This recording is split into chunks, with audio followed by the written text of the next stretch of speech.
Darrell, first of all, just a quick look back at the game on Tuesday where you brought on another academy player in Rhys Walters, and I know from before we spoke about now, it's important to show, isn't it, that those younger players have got a route into the first team and the club is actually valuing them to the extent that they want to try and give them those minutes on the pitch. Yeah, certainly, and Will Ryder and the owners of the club deserve a tremendous amount of, what's the right word, just for getting it right. Getting the academy absolutely in a lot better place than, in my opinion, than it was when I first came to the club. That was no disrespect to the other academy staff, but Will's a top operator, doing a very good job, and he's being backed by the Shanahan family, which is enabling us to get better coaches, better system, and players are doing well on the pitch and on the training pitch, and then when they do that, and if they're good enough, they get their just rewards. When these lads, when you talk to them now, what's the kind of vibe you get from them? Is it excitement? Are they kind of like ready and willing to take it all in? How do you see those lads? I try not to say a lot to them, to be honest with you, because I think the less you say, the better. To go and enjoy it. The young lads, there's no pressure on them. They've got to go out there and express themselves and enjoy the football if their opportunity comes. But it's testament to the football club that we've got some really good young talent, and we're trying to flourish that young talent and obviously get it through the ranks. But there's a lot of hard work ahead.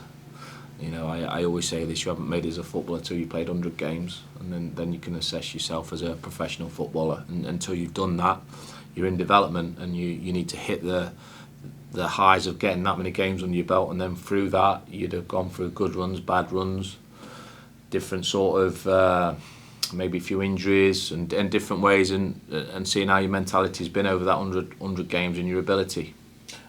Away from that, the experienced players that you've got anyway, have they been a big help, not just to the younger lads who have been around the first team, but also, I remember you saying a few weeks ago, some of the lads haven't got much League One experience, so the ones that have, how big an influence have they been over the last few weeks to get you through games? Huge. You've got David Worrell, who certainly took Tommy McDermott under his wing, lived close by, and I've got some really good seniors at the club.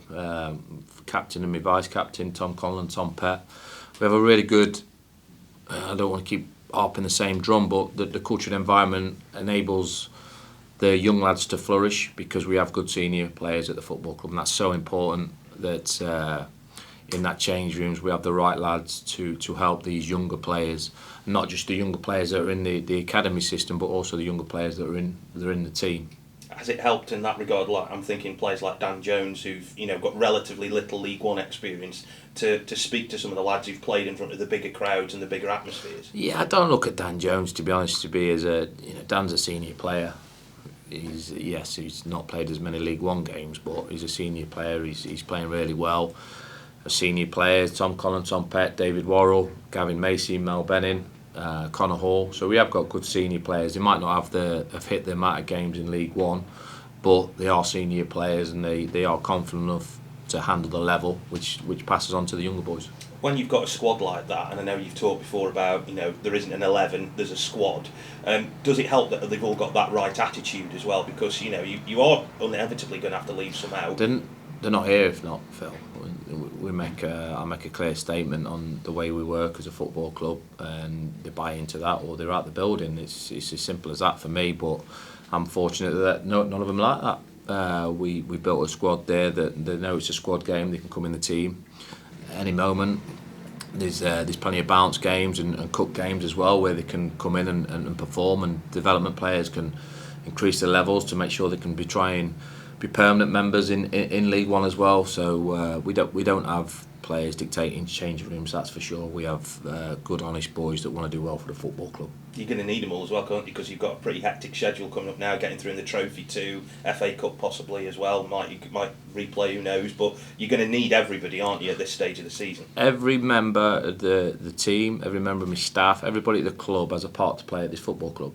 It's as simple as that. And now some parts are bigger than others, but players are professionals. They need to make sure they're professional all the time, and that when opportunities comes, whether that be in the last 5 games of the season, the last 5 minutes, or whenever that comes, they've got to be ready. But I think you can see that with I call them the game changers.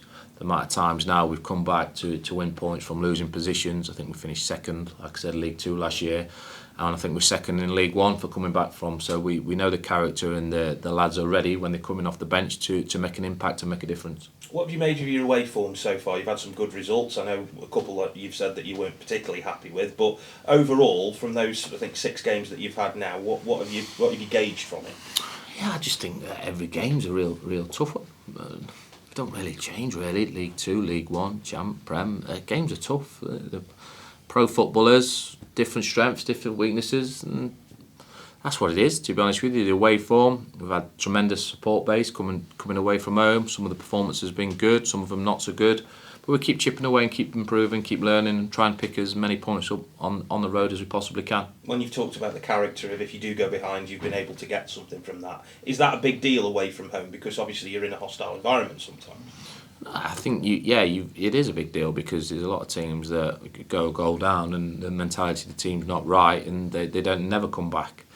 So that is important. You have to be robust away from home. You have to different scenarios away from home. Obviously, you're playing on a pitch that you're not used to, but you have to adapt to all of these things. And our away record wasn't too bad last year, and we'll keep trying to build on it this year. That'll obviously, as we look at Cambridge United in more ways than one, how do you assess them as a team? Because they're a team that, well, I have to use the word yo-yo if you like, but you feel they're becoming an established Division 1 club? I don't. I think the manager there, Mark Bonner's done a fantastic job, a real good job. They had a cracking season last season, having going up the year before, and they're trying to keep themselves established as a League One club. They're not.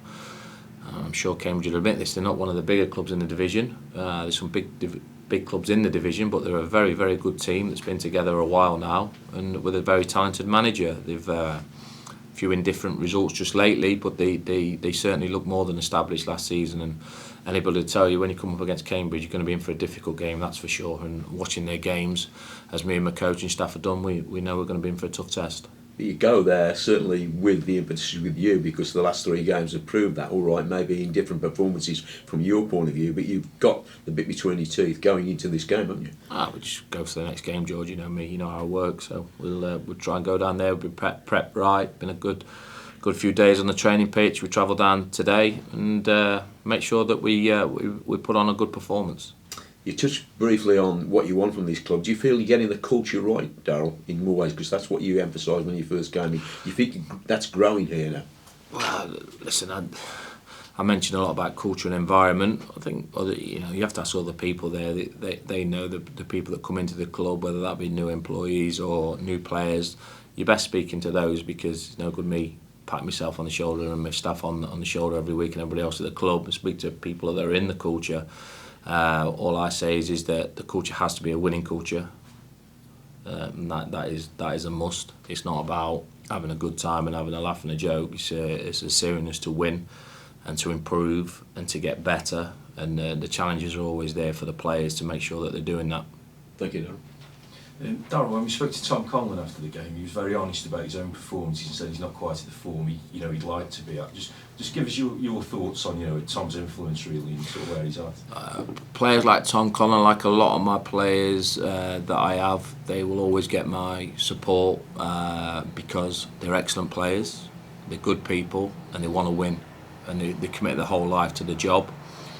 I know how serious Tom is as a footballer and how serious he is as a pro footballer. And when players give you that, yes, we want them better on the ball. We want better quality from them. I put my head on the pillow and sleep at night, very, very comfortably. Because when you're working with that hunger and desire with professionals like most of our boys are, they energise me. And players have form, good form, bad form. Top players have good form, bad form. We love this country to build players up, to knock them down, don't we? Especially you guys in the press, you love all of that.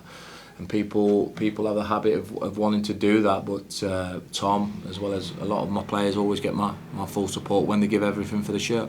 You talked to Phil actually about the influence players have. Tom's one of that group, is he? That's real good influence on the rest of the group. Unbelievable captain, a great ambassador for the football club. The way he conducts himself on and off the pitch. And let's not remember, he carried this club. When I first come to this club, he carried this club. Tom Conlon, for me, was one of the reasons why we didn't get relegated, and a massive part of that as well. So if Tom feels his form's not as good as it should be, he'll get all the support, and he knows this from myself and my coaching staff. So nothing for praise for my captain.